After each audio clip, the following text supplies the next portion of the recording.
Hello friends, स्वागत है आप सभी का हमारे YouTube channel exam 2.0 study channel पर। आज के इस वीडियो में हम लोग सामान्य हिंदी का क्लास 13 हम लोग कवर करने जा रहे हैं, जिसमें हम लोग 50 इंपॉर्टेंट प्रश्नों को कवर करेंगे जो कि आपके एग्जाम के लिए अति महत्वपूर्ण है। और ये सभी के सभी क्वेश्चंस वेरी वेरी इंपॉर्टेंट हैं, जो कि आपके एग्जाम में नंबर दिलाने में सहायता करेंगे। तो चलिए इस वीडियो को बिना देर किए शुरू करते हैं। और इससे पहले हमने 12 क्लासेस ले लिया है हिंदी पर भी, और जीके जीएस पर भी हमने 12 क्लासेस ले लिया। अगर आपने उसे नहीं देखा है तो चैनल के प्लेलिस्ट में जाइए, वहाँ पर आपको पूरा का पूरा प्लेलिस्ट ही मिल जाएगा। तो बिना देर किए इसको शुरू करते हैं। आज का देखते हैं आज का पहला प्रश्न क्या है। तो आज का पहला प्रश्न यहाँ पर 51 नंबर दिया गया है कि मानक हिंदी का आधार क्या है। तो आपको यहाँ पर करेक्ट आंसर बताने हैं, तो मैं आपको डायरेक्ट आंसर बताते चल रहा हूँ। यहाँ पर करेक्ट आंसर हो जाएगा मानक हिंदी का आधार जो है वो खड़ी बोली है। ये आपको याद रखना है। इसी तरीके से अगला प्रश्न है 52 नंबर। 52 नंबर दिया गया है कि निम्न में से अशुद्ध शब्द कौन सा है। आपको अशुद्ध शब्द को छांटना है इसमें से दिए गए 4 ऑप्शन में से। तो इसका करेक्ट आंसर हो जाएगा ऑप्शन नंबर डी यानी व्यर्थ। यहाँ पर व्यर्थ की जगह पर व्यर्थ होना चाहिए। ये जो है अशुद्ध है और ये शुद्ध है, तो ऑप्शन नंबर डी करेक्ट हो जाएगा। इसी तरीके से अगला प्रश्न हम देखते हैं। अगला प्रश्न यहाँ पर 53 से 54 तक का निर्देश दिया गया है। नीचे कुछ शब्द दिए गए हैं, प्रत्येक की वर्तनी के लिए 4 विकल्प दिए गए हैं। इनमें से विकल्प में शब्द की शुद्ध वर्तनी दी गई है, आपको उस शुद्ध वर्तनी का चयन करना है।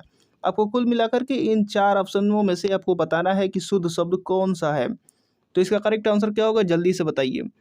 तो इसमें से करेक्ट आंसर हो जाएगा ऑप्शन नंबर सी यानी तकनीकी। ये शुद्ध शब्द है इन चारों में से। इसी तरीके से अगला प्रश्न है 54 नंबर। 54 नंबर दिया गया है और इसमें से भी आपको बताना है कि शुद्ध शब्द कौन सा है। तो इसका करेक्ट आंसर क्या होगा। तो इसका करेक्ट आंसर हो जाएगा ऑप्शन नंबर डी यानी सुशील। ये वाला करेक्ट हो जाएगा। इसी तरीके से अगला प्रश्न है यहाँ पर 55 नंबर। 55 नंबर दिया गया है कि क, ग, ज और फ ध्वनियाँ किसकी है। आपको बताना है दिए गए ऑप्शनों में से किसकी है। तो इसका करेक्ट आंसर हो जाएगा ऑप्शन नंबर ए यानी संस्कृत की है। ये आपको याद रखना है। इसी तरीके से अगला प्रश्न है 56 नंबर। मूर्धन्य व्यंजन है, आपको बताना है कि मूर्धन्य व्यंजन कौन कौन से हैं यहाँ पर।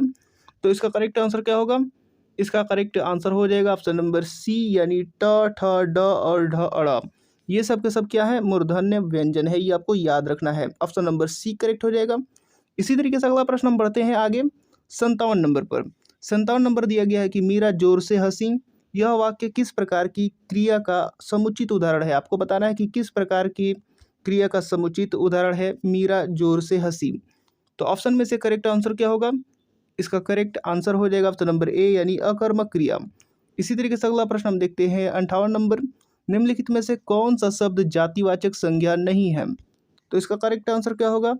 इसका करेक्ट आंसर हो जाएगा ऑप्शन नंबर सी यानी सुंदर जो है वो जातिवाचक संज्ञा नहीं है। इसी तरीके से अगला प्रश्न हम देखते हैं 59 नंबर। 59 नंबर यहाँ पर दिया गया है कि अनुमान का विशेषण होगा। आपको बताना है कि अनुमान का विशेषण क्या होगा।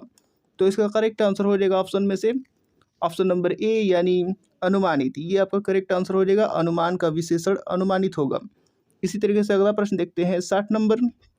60 नंबर यहाँ पर दिया गया है कि मैंने रमेश से पत्र लिखवाया। यह वाक्य में लिखवाया कौन से प्रकार की क्रिया है। आपको बताना है कि इस वाक्य में लिखवाया जो है वो कौन से प्रकार की क्रिया है।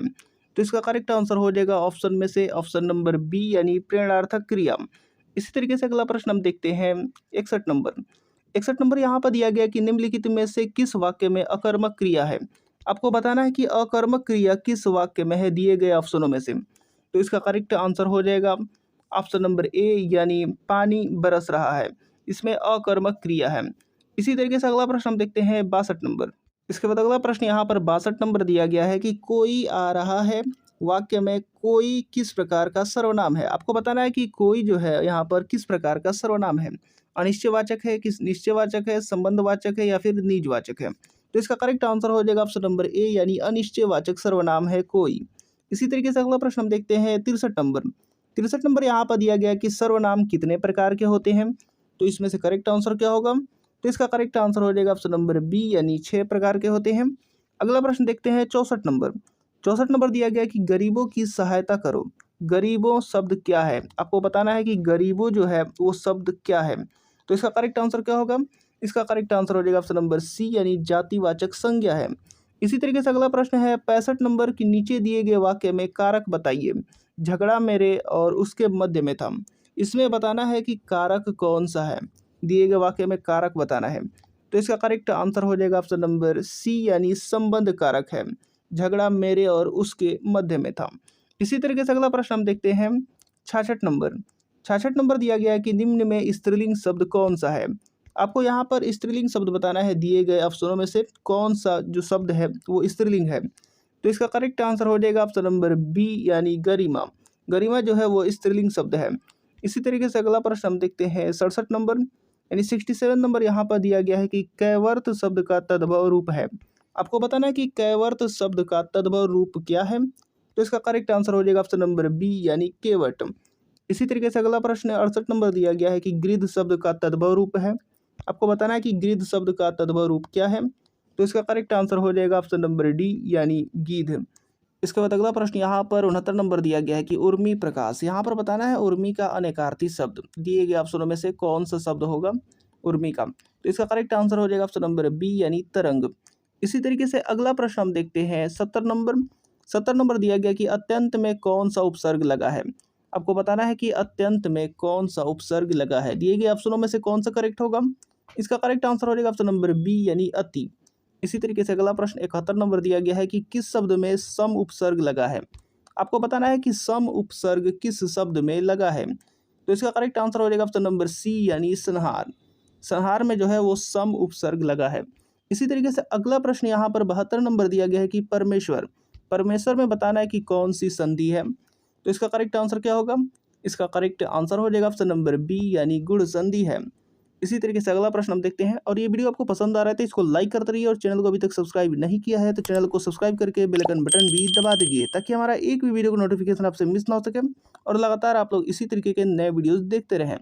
प्रत्युत्तर में भी बताना है कि कौन सा संधि है। तो इसका करेक्ट आंसर क्या होगा। इसका करेक्ट आंसर हो जाएगा ऑप्शन नंबर ए यानी यड़ संधि है। इसी तरीके से अगला प्रश्न 74 नंबर दिया गया कि निम्नलिखित शब्द में संधि के उचित विकल्प को चयनित कीजिए। आपको बताना है कि संधि के उचित विकल्प को बताना है। अत्याचार का यहाँ पर संधि विच्छेद करें तो क्या होगा। तो ऑप्शन में से करेक्ट ऑप्शन हो जाएगा ऑप्शन नंबर सी यानी अति धन आचार। इसी तरीके से अगला प्रश्न 75 नंबर देखते हैं। 75 नंबर यहाँ पर दिया गया है कि समाजोत्थान शब्द का संधि विच्छेद कीजिए। आपको बताना है यहाँ पर संधि विच्छेद समाजोत्थान का। दिए गए ऑप्शनों में से कौन सा करेक्ट होगा। तो इसका करेक्ट आंसर हो जाएगा ऑप्शन नंबर ए यानी समाज धन उत्थान। यही हो जाएगा समाजोत्थान का संधि विच्छेद। ऑप्शन नंबर ए करेक्ट हो जाएगा। इसी तरीके से अगला प्रश्न है 76 नंबर। 76 नंबर यहाँ पर दिया गया है कि नीरस में कौन सा समास है। आपको बताना है कि नीरस में कौन सा समास है। तो ऑप्शन में से करेक्ट ऑप्शन हो जाएगा ऑप्शन नंबर सी यानी अव्ययी भाव समास है। इसके बाद अगला प्रश्न दिया गया है 77 नंबर कि किस शब्द में तत्पुरुष समास है।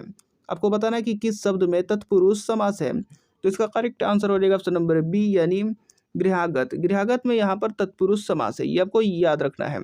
इसी तरीके से अगला प्रश्न हम देखते हैं 78 नंबर। 78 नंबर यहाँ पर दिया गया कि अंशुमाली में कौन सा समास है। यहाँ पर अंशुमाली में बताना है कि कौन सा समास है। तो इसका करेक्ट आंसर हो जाएगा ऑप्शन नंबर डी यानी बहुव्रीहि समास है। इसी तरीके से अगला प्रश्न है जिसे उचित उत्तर सूझ जाए वह कहलाता है। तो आपको बताना है क्या कहलाता है। दिए गए ऑप्शनों में से खाली स्थान को भरना है।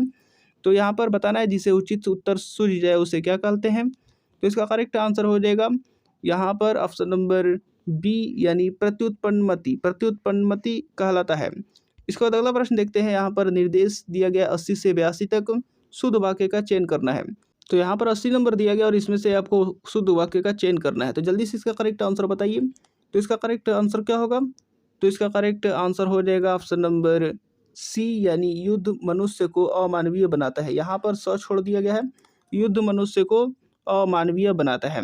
ऑप्शन नंबर सी करेक्ट हो जाएगा। इसी तरीके से 81 नंबर दिया गया है और इसमें से भी शुद्ध वाक्य का चयन करना है। तो जल्दी से इसका करेक्ट आंसर बताइए। तो इसका करेक्ट आंसर हो जाएगा ऑप्शन नंबर सी यानी माँ को अपने पुत्र से ममता होती है। ये वाला वाक्य जो है शुद्ध है। ऑप्शन नंबर सी करेक्ट हो जाएगा। इसके बाद अगला प्रश्न यहाँ पर 82 नंबर दिया गया और इसमें से भी शुद्ध वाक्य का चयन करना है। तो इसका करेक्ट आंसर क्या होगा। इसका करेक्ट आंसर हो जाएगा ऑप्शन नंबर बी यानी गीतों की एक पुस्तक ला दीजिए। ऑप्शन नंबर बी करेक्ट हो जाएगा। इसी तरीके से अगला प्रश्न यहाँ पर दिया गया 83 नंबर की मिंकू खेल रहा है, यह किस तरह का वाक्य है।